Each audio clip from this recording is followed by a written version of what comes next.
SIR করে বেছে বেছে মতুয়াদের নাম কাটা হচ্ছে।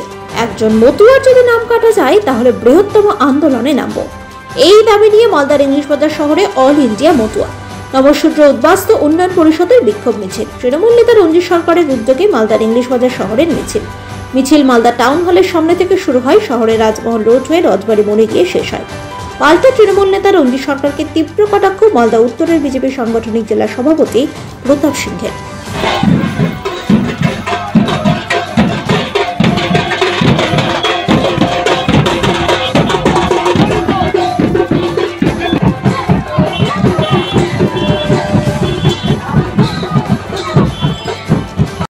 আজকে এসআইআর এর মাধ্যমে অনেক মানুষের বৈধ ভোটার তারা আতঙ্কিত, তারা রীতিমতো নাগরিকত্ব হারানোর যে একটা ভয় রয়েছে।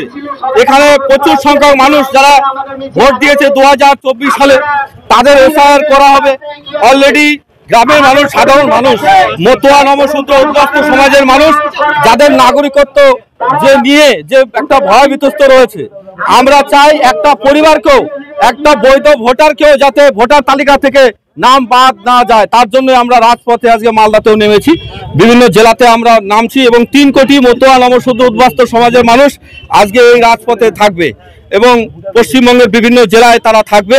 এবং একটা পরিবার, একটা ভোটারকে যদি মানে ভোটার থেকে তালিকা থেকে বাতিল করা হয় তাহলে আমরা আন্দোলন চালিয়ে যাব। মতুয়া সম্প্রদায়ের মানুষকে বিভ্রান্ত করছে তৃণমূল কংগ্রেসের সুপ্রিমো এবং তার বিভিন্ন জায়গায় তার সাঙ্গপাঙ্গ। নেহেরু লিয়াকত আলী যে চুক্তি হয়েছিল উদ্বাস্তু মানুষদের সমস্ত রকম অধিকার দেওয়ার জন্য, কেন সেই সময় সেই অধিকার তারা পূর্ণ করেনি?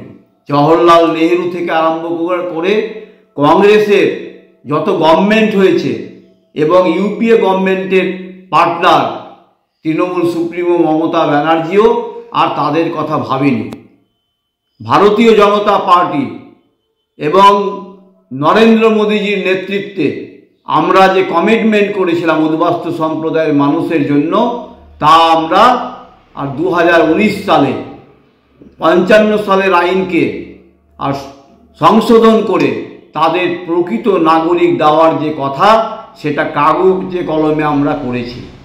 আমি স্মরণ করিয়ে দিতে চাই যে 2002 সালে এসআইআর হয়েছে পশ্চিমবঙ্গে, তখন তৃণমূল সুপ্রিমো 2005 সালে পার্লামেন্টে সেই সময় তিনি পশ্চিমবঙ্গে অরাজকতা, শান্তি শৃঙ্খলার অবনতি এবং বাংলাদেশ থেকে অবৈধ অনুপ্রবেশকারীরা এসে এখানকার সমস্ত রকম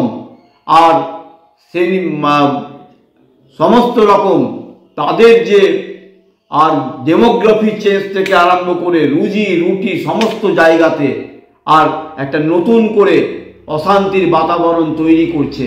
সেই সময় মমতা ব্যানার্জি কেন সেখানে সোচ্চার হয়েছিলেন? অতএব মতুয়া সম্প্রদায়ের মানুষ তারা সংকল্পবদ্ধ এবং আগামী 2026-এর নির্বাচনে তৃণমূল কংগ্রেস থেকে মুখ ফুরিয়েছে বলে তারা আজকে আর বিভিন্ন জায়গাতে ছলনা এবং প্রতারণা করে তাদেরকে বিভ্রান্ত করছে, তাতে কোনো লাভ হবে না। আমি এখানকার উদ্বাস্তু সম্প্রদায়ের যিনি দায়িত্বে আছেন, গাজলে মমতা ব্যানার্জি সেখানে মঞ্চে আমাদের হৃদয়ের ঠাকুর হরিচাঁদ গুরুচাঁদকে নিয়ে বিভিন্ন রকম কটাক্ষ করেছিলেন, তখন তিনি সোচ্চার হননি কেন?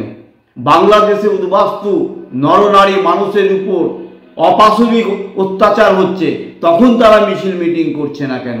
এতে তৃণমূল কংগ্রেসের ন্যাক্কারজনক নাটক এবং ছলনা এর ধিক্কার জানাই আমরা।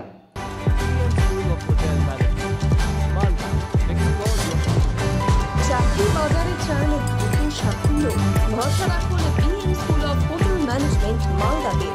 ইউজিসি অনুমোদিত কোর্স, সাথে 100% জব গ্যারান্টি, আর ক্যাম্পাস, এসি ক্লাসরুম এবং হস্টেলের সুবিধা রয়েছে। পাবেন 50% পর্যন্ত স্কলারশিপ। প্লেসমেন্টের সুযোগ রয়েছে তাজ, ম্যারিয়েট, আইটিসির মতো প্রথমসারির হোটেলে। ভবিষ্যতের গ্যারান্টি দিতে আজই যোগাযোগ করুন 9046254705 অথবা 70 97625706 এই নম্বরে। BN school of hotel management, আপনার সাফল্যের ঠিকানা।